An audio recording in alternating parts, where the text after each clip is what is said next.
सब लोग सामने रखिए और देखिए, है ना। पोएट्री सेक्शन क्लास 11th का अगला चैप्टर है the marriage of true mind, और इसके ऑथर कौन है? Poet William Shakespeare. Very good.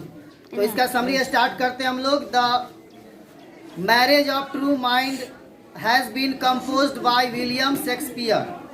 The marriage of true mind William Shakespeare की लिखी हुई रचना है। This is his 116th sonnet. यह उनका 116वां सोनेट है। सोनेट मीन्स क्या होता है? A poem of 14 line, 14 line की कविता को सोनेट कहा जाता है। The marriage of true mind means union and perfection of pure heart. The marriage of true mind का अर्थ क्या होता है? दरअसल कि दो आत्माओं का, दो शुद्ध आत्माओं का मिलन। The poet tells the nature of true love and says that love is not love which changes in the bad situation।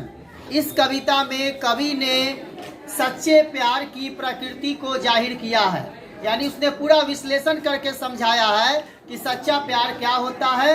और ये बताते हुए उन्होंने कहा है कि अगर सच्चा मोहब्बत है, सच्चा स्नेह है, तो वो बैड सिचुएशन यानी बुरा वक्त में कभी भी उसमें बदलाव नहीं आता है, वैसा ही रहता है। जैसे कभी भी कितना भी प्रॉब्लम हो जाए, एक माँ अपने बच्चे से उतना ही प्यार करती है, कभी उसमें गिरावट आती है? नहीं। तो सिचुएशन कभी भी सच्चे प्यार पे असर नहीं डालती है। आगे कवि कहते हैं time can not affect love and it can affect physically. कि समय भी मोहब्बत पे, प्यार पे कोई असर नहीं डालता। अगर ये असर डालता है तो फिजिकल रूप से, शारीरिक रूप से, भौतिक रूप से, यानी कि प्यार करने वाले का शरीर मर सकता है लेकिन उनकी मोहब्बत हमेशा बरकरार रहती है। तो समय उस पर कभी भी किसी तरह का असर नहीं डालती है। Shakespeare depicts that true love remains till death and after death.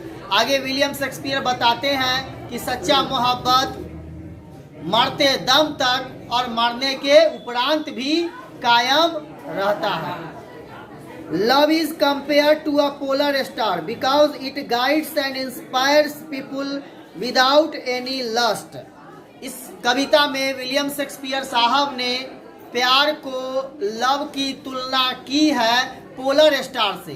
Polar star क्या होता है? ध्रुव तारा, जो उत्तरी दिशा में होता है, और उसको देख करके जो नाविक होते हैं समंदर में जब लोग यात्रा करते हैं तो उसमें दिशा का अंदाजा नहीं होता है, तो वही ध्रुव तारा को देख करके दिशा का वो अंदाजा लगाते हैं। तो वो ध्रुव तारा जिस तरह से दिशा निर्देश करता है और एक भटके हुए राही को प्रेरित करता है आगे बढ़ने के लिए और उसको राह दिखाता है, उसी तरह प्यार को कवि बताते हैं कि यह भटके हुए राही को सही मंजिल दिलाता है और इंस्पायर करता है किसी चीज के लिए, और वो भी बिना लस्ट के, यानी बिना किसी हवस के, बिना किसी इंटरेस्ट के। पोलर स्टार, ध्रुव तारा जो दिशा दिखाता है, इसके बदले 1 रुपया भी मांगता है? नहीं। उसी तरह से प्यार में पैसा, समय, टाइम, सिचुएशन कोई मायने नहीं रखता है अगर सच्चा हो तो। Actually no one can tag a price to love because love is priceless. दरअसल कवि आगे कहते हैं कि actually no one can tag a price to love without love is priceless. कि कोई भी इंसान, कोई भी व्यक्ति प्यार की कीमत को अदा नहीं कर सकता है, इसका मूल्यांकन नहीं कर सकता है, क्योंकि यह एक अमूल्य चीज है ना।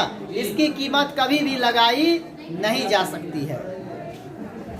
एक्सटर्नल मीन्स क्या होता है? बाहरी। External forces can not change love. और बाहरी फोर्स यानी बाहरी बल किसी भी तरह से सच्चे प्यार को असर नहीं डाल सकता है, न इसमें बदलाव ला सकता है। True love never ends and it remains for ever. आगे विलियम शेक्सपियर बताते हैं कि सच्चा प्यार कभी खत्म नहीं होता है और यह हमेशा के लिए बरकरार रहता है। ठीक है, तो ये विलियम शेक्सपियर का कहना है। चलिए okay, thank you very much. आगे इस समरी को आप लोग याद करेंगे, ठीक है। All the best.